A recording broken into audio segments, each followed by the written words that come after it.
हिसार, बदलते भारत की शान।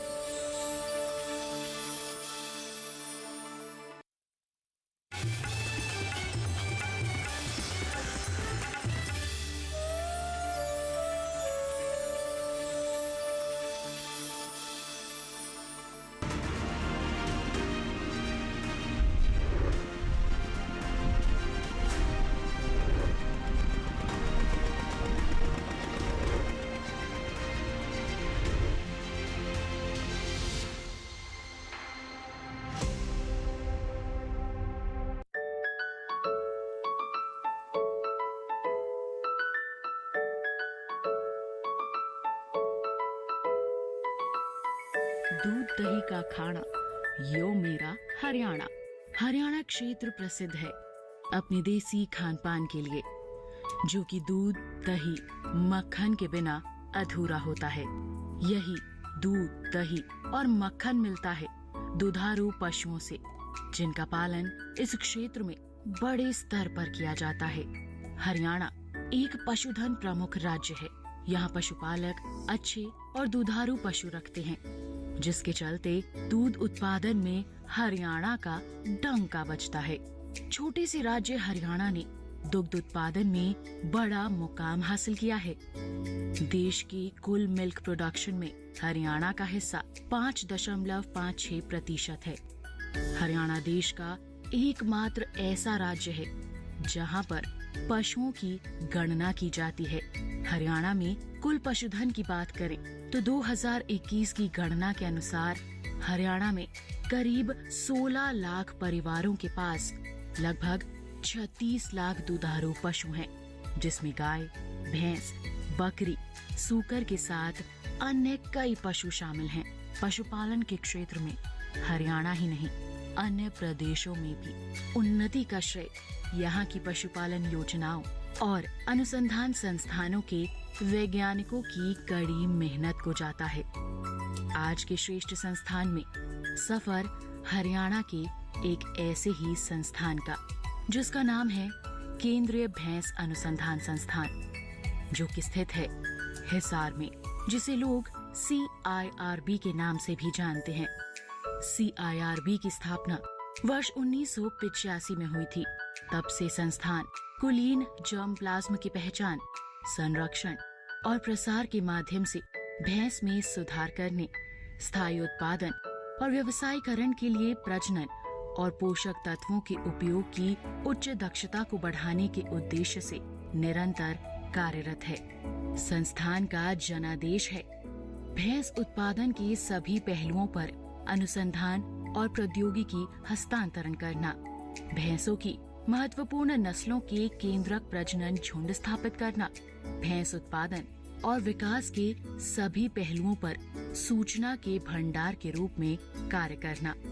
इसके साथ ही CIRB भैंस सुधार के विभिन्न पहलुओं पर अनुसंधान करता है, जिसमें जर्म प्लाज्म का संरक्षण, सुधार और प्रसार, इष्टतम राशन का विकास, भैंसों की विभिन्न श्रेणियों के लिए आहार प्रणाली, प्रजनन क्षमता में वृद्धि, स्वास्थ्य प्रबंधन के तरीके शामिल हैं।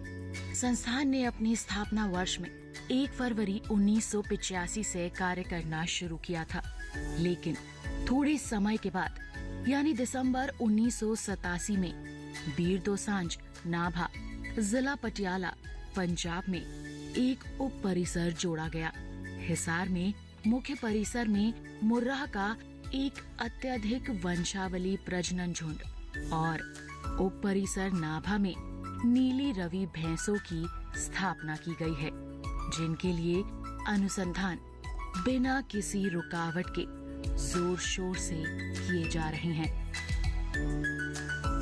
केंद्रीय भैंस अनुसंधान संस्थान ये ICAR यानी कि Indian council of agriculture research के अंडर काम करता है और इस संस्थान की शुरुआत हुआ था 1985 में 1985। इसके बाद एक 1987 यानी कि 1987 में हमारा एक सब स्टेशन जो कि पंजाब नाभा में स्थित है, इसको हम इस संस्थान के साथ जोड़ा गया था।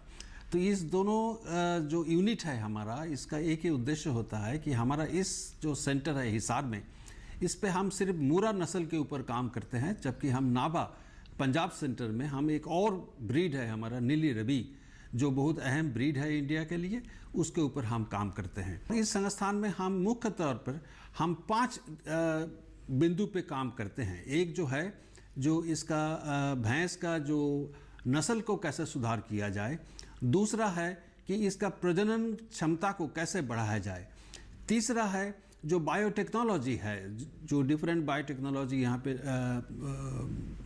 जो विदित है या स्थापित है, उसको हम भैंस उपयोगी कैसे बनाएं, और जो लास्ट है कि हम इसको किसान के द्वार तक हम हमारा जो संस्थान में किए गए रिसर्च है, शोध है, इसको कैसे पहुंचाएं।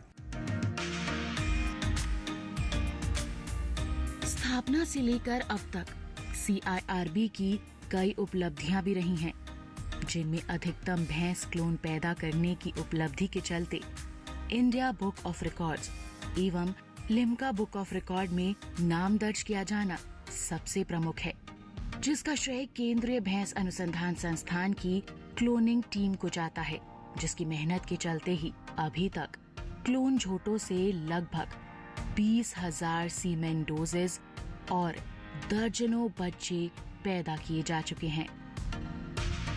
2018 में ICAR-NASF ने हमारे को टारगेट दिया मल्टीपल क्लोन्स पैदा करने का, और उनमें हमने एक ही जोटे M29 के 7 क्लोन पैदा किए, और इशार गौरव जो हमारा पहला क्लोन था उसका रीक्लोन तैयार किया।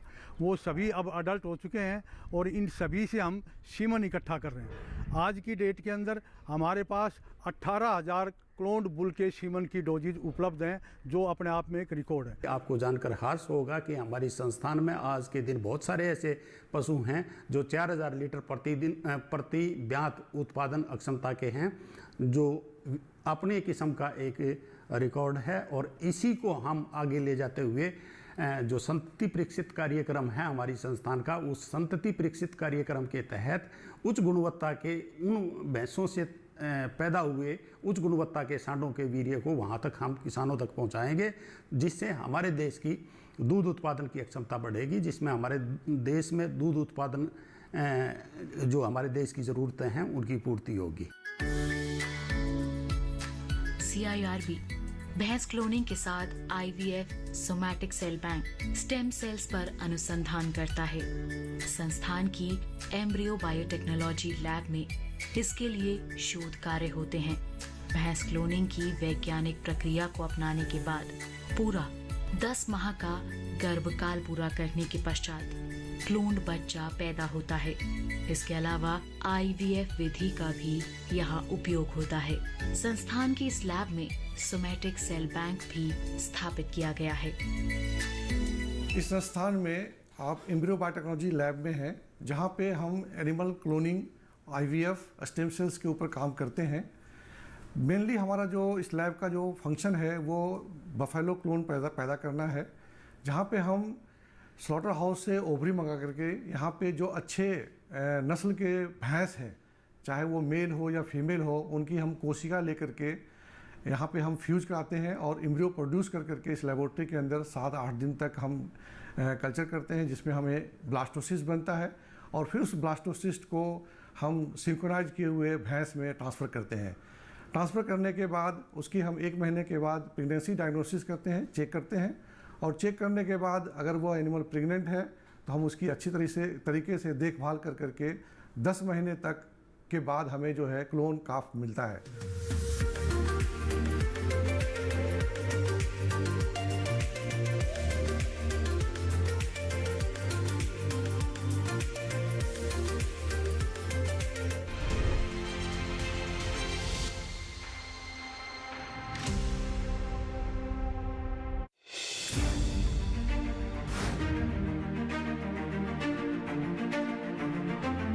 फसलों के भाव से लेकर उनकी आवक तक, पैदावार से लेकर बुआई के क्षेत्रफल तक, आयात से लेकर निर्यात तक,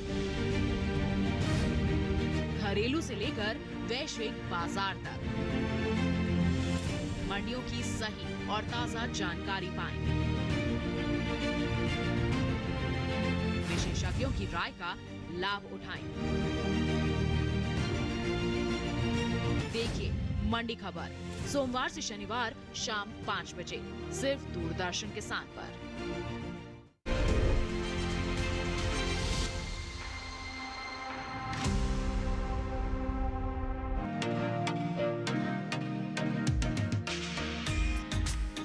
संस्थान के पशु प्रजनन विभाग का उद्देश्य है कि भैंसों में जनन की ऐसी तकनीक व तरकीब विकसित की जाए जिससे भैंसें हर साल बच्चा दें और पैदा हुआ बच्चा अपने माँ बाप से ज्यादा उत्पादन देने वाला हो, जिससे कि आने वाली पीढ़ी लगातार सुधरती रहे।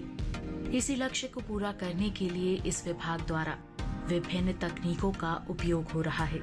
आने वाली पीढ़ी अपने पूर्वजों से बेहतर हो, इसके लिए अच्छी नस्ल के झोंटों से बीज का टीका तैयार करने, भ्रूण प्रत्यारोपण, परख नली निषेचन और क्लोनिंग की तकनीक विकसित की गई है। खास बात यह है कि इन सभी तकनीकों को किसानों तक भी पहुंचाया गया है। संस्थान में भैंस गर्भधारण के लिए कृत्रिम गर्भाधान यानी आर्टिफिशियल इंसेमिनेशन तकनीक का उपयोग भी किया जा रहा है। गर्भधारण की जांच के लिए USD तकनीक का इस्तेमाल किया जा रहा है। हमारा जो कार्य है वो ये है कि हम पशुओं को सही समय पर और जल्दी से जल्दी गाभन कराएं ताकि किसान के लिए ज़्यादा जो पशु हैं वो लाभदायक हों। गाय का काविंग इंटरवल लगभग 400 दिन और भैंस का काविंग इंटरवल ब्यात अंतराल वो लगभग 430 दिन होना चाहिए। हमारी कोशिश ये रहती है कि इस फार्म पर जो ब्यात अंतराल है, काविंग इंटरवल है, वो 430-435 दिन के आसपास रहे। हम ये चाहते हैं कि इस काविंग इंटरवल को कम करके हम पशु की पूरी लाइफ में ज़्यादा बच्चा ले सकते हैं और उससे हम ज़्यादा दूध भी ले सकते हैं।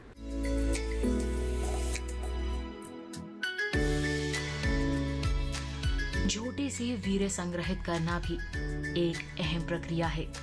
यदि सावधानियां न बरती जाएं, तो गुणवत्ता प्रभावित हो सकती है।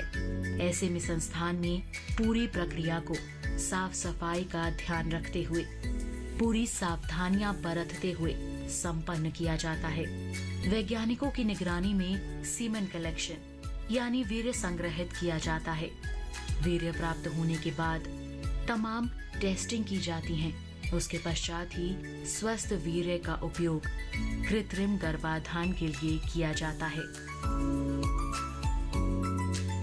ये जो लैब आप देख रहे हैं ये सीमेन फ्रीजिंग लैब है, जहाँ पे मुर्रा नस्ल के भैंसों से उत्तम तरह के सीमेन टीके तैयार किए जाते हैं और इसे पूरे देश में वितरित किया जाता है, जिससे नस्ल सुधार तथा दूध उत्पादकता में वृद्धि होती है। जो हमारा है किसानों का आमदनी दोगुना करना है, उसमें ये अहम योगदान करेगा।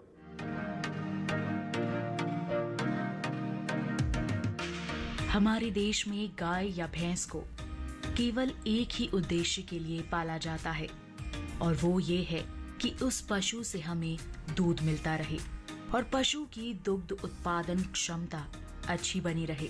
इसके लिए जरूरी है पशु का स्वस्थ होना, जिसके लिए संतुलित आहार का सेवन अति आवश्यक होता है। संस्थान में स्थित खनिज पोषण प्रयोगशाला में इस बात का अहम ध्यान रखा जाता है। वैज्ञानिकों द्वारा विशेष खनिज मिश्रण का विकास किया गया है, जिसे पशुपालकों को उपलब्ध भी करवाया जाता है। इसके निरंतर सेवन से पशु स्वास्थ्य बेहतर बना रहता है।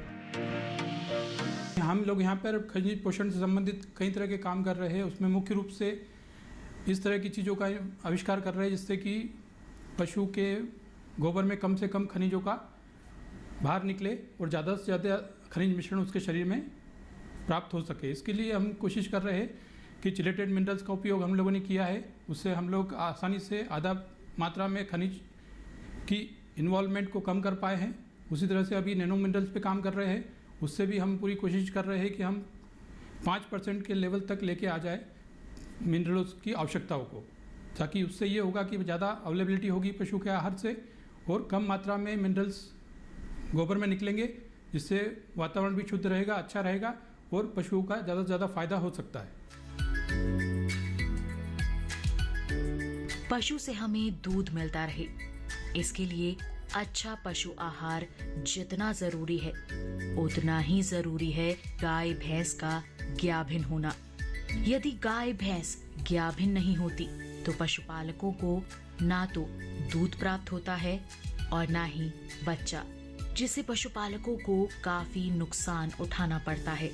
इस समस्या के समाधान के लिए CIRB के वैज्ञानिकों ने भारत सरकार के बायोटेक्नोलॉजी विभाग द्वारा प्रायोजित बहु केंद्रीय परियोजना के तहत प्रेग-डी नामक किट विकसित की है, जिसका उपयोग पशुपालकों द्वारा आसानी से किया जा सकता है। हमारी लैब पशुओं के लिए गर्भ जांच के लिए तथा गर्भ जांच को कैसे सक्सेसफुल बनाया जा सकता है उस पर हम काम करते हैं। और इसी काम के तहत हमने एक किट डेवलप की है, जिसको हम लोग प्रेगनेंसी प्रेग-डी के नाम से हमने डेवलप की है। और ये एग्री इनोवेट ICR की एक टेक्नोलॉजी प्लेटफॉर्म है, उस पर अवेलेबल है। इस किट से फ़ायदा ये है कि बिना डॉक्टर की मदद के कोई भी फार्मर अपने आप पशु के पेशाब से जांच कर सकता है कि उसका पशु गर्भित है या नहीं।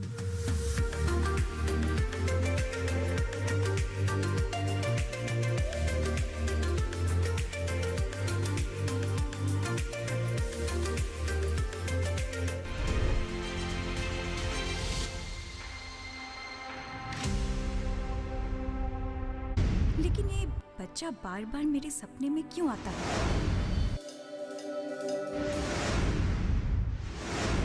तुम्हारे पापा ने ये जिम्मेदारी मुझे देके रखी है। ये आप नहीं समझेंगे, इसके लिए तो माँ बाप बनना पड़ता है।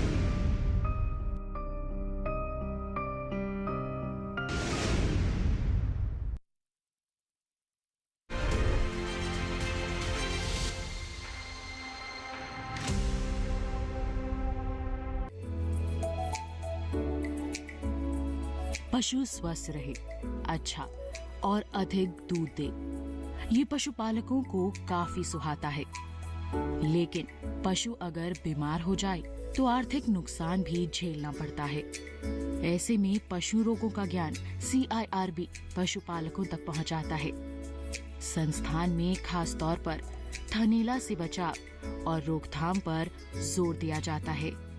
बचाव और नियंत्रण के विकल्प पशुपालकों को बताए जाते हैं। इसके अलावा पशुपालकों से ज्ञान साझा किया जाता है जूनोटिक रोगों का। पशुओं से मनुष्यों में होने वाले रोगों और संक्रमणों को पशुजन्य या जूनोटिक रोग कहा जाता है। मुख्य पशुजन्य रोग हैं रेबीज, एंथ्रेक्स, ग्लैंडर्स और कोरोना वायरस। इनसे बचाव के उपाय के लिए मनुष्यों के आवास को पशुओं के आवास से दूर बनाएं। दूध निकालते समय और दुग्ध उत्पादों के निर्माण के समय पूरी साफ सफाई रखें। पशु उत्पादों को अच्छे से उबालने के बाद ही खाएं। पशु मांस को अच्छी तरह पकाकर खाएं। रोगी पशु के आसपास की जगह की अच्छी तरह से पानी से सफाई करें। रोगी पशु के संपर्क में आए हुए बर्तनों एवं स्थानों को गर्म पानी से साफ करें। पालतू पशुओं का टीकाकरण अवश्य करवाएं। पशुपालक पशुजन्य रोग की आशंका होने पर समीप के पशु चिकित्सक से इलाज करवाएं। ये तमाम उपाय यदि पशुपालक अपनाते हैं तो पशुजन्य रोगों से बच सकते हैं। ये जो लैब है ये बफेलो हेल्थ लैब है, जो कि बफेलो की अलग अलग बीमारियों के ऊपर काम करती है। और जो सबसे प्रमुख जो रोग जिसके ऊपर हम काम कर रहे हैं वो है थनैला रोग। थनैला रोग जो है इसके अंदर थन जो है वो सूज जाते हैं, गर्म हो जाते हैं और इसमें जो दूध की क्वालिटी है यानी कि दूध की गुणवत्ता वो बहुत कम हो जाती है और इसकी क्वांटिटी भी कम हो जाती है। इसके अलावा और जो कॉमन भैंसों की बीमारियां हैं वो है फुट एंड माउथ डिजीज़ यानी कि मुंह खुर रोग और ब्रुसेलोसिस और इसके अलावा हेमरेजिक सेप्टिसीमिया, ये रोग हैं जिनसे हमें टीकों के जरिए या सफाई के जरिए या प्रबंधन के जरिए हमें ये बीमारियों से बचाव हमें करना पड़ता है। भैंसों में होने वाली बड़ी समस्या साइलेंट हीट यानी मूकमद है, जो भैंस की जनन संभावनाओं को प्रभावित करती है। इस समस्या के समाधान के लिए जैव सूचना विज्ञान प्रयोगशाला में वैज्ञानिक और पीएचडी छात्र अनुसंधान करते हैं। हमारे लैब में मेनली मॉलिक्यूलर एंडोक्राइनोलॉजी से संबंधित कार्य किए जा रहे हैं और हमारे लैब में जो ऑनगोइंग प्रोग्राम्स हैं जैसे bill and Melinda Gates foundation project और एग्रीकल्चरल बायोइन्फॉर्मेटिक्स से संबंधित कार्य भी किए जा रहे हैं। और हमारे साथ इस लैब में राष्ट्रीय डेयरी अनुसंधान संस्थान करनाल से भी स्टूडेंट्स यहाँ पे डिजर्टेशन वर्क करने के लिए आते हैं, जब जो कि पीएचडी और मास्टर्स के स्टूडेंट होते हैं। लैब में मेनली नैनो पार्टिकल और सेलुलर इंटरेक्शन पे वर्क हो रहा है। इसके अलावा हम भैंसों में जनन संबंधी मॉलिक्यूलर मार्कर्स को आइडेंटिफाई करने का कोशिश कर रहे हैं ताकि इनका प्रयोग आगे जाकर डायग्नोसिस में किया जा सके। संस्थान की इस प्रयोगशाला में यहीं के ही नहीं बल्कि दूसरे संस्थानों के भी पीएचडी और मास्टर छात्र, इनके अलावा रिसर्च फेलो लैब में संस्थान के अधिदेश के अंतर्गत विज्ञान की आधुनिक विधाओं में उपयोगी शोध कार्य कर रही हैं। मैं मास्टर्स की स्टूडेंट हूँ national dairy research institute Karnal से और यहाँ पे मैं अपना मास्टर्स का डिजर्टेशन वर्क करने आई हूँ डॉक्टर वारिस नायन सर के अंडर, जिसमें कि मेरा मेनली फोकस है जो कि 2 प्रोटीन्स है सर्पिन B1 एंड इनोलेज 3, उनके एपिटोप आइडेंटिफिकेशन में मेरा मेनली काम है। मैं उनका होमोलॉजी मॉडल बनाकर उनके ऊपर से उनकी पेप्टाइड की एपिटोप आइडेंटिफिकेशन में मेरा मेनली काम है। इसके अंदर हम मॉलिक्यूलर मार्कर्स पर काम कर रहे हैं जो कि कैटल बुफेलो एंड कैटल्स की रिप्रोडक्शन और के लिए हेल्पफुल हैं काफ़ी। CIRB अनूठा कार्य कर रहा है, भैंस नस्ल विकास और सुधार में अहम भूमिका निभा रहा है। खास तौर पर मुर्रा भैंस के लिए अनुसंधान कार्य कर रहा है। स्वास्थ्य, आहार और नस्ल सुधार के अलावा भी ये संस्थान कई क्षेत्रों में अग्रणी है, जिनके बारे में जानकारी ली जाएगी श्रेष्ठ संस्थान के अगले अंक में। CIRB के सफर को आगे बढ़ाएंगे अगले सप्ताह इसी उम्मीद के साथ कि फिर मिलेगा आपका साथ। आज के अंक में बस इतना ही।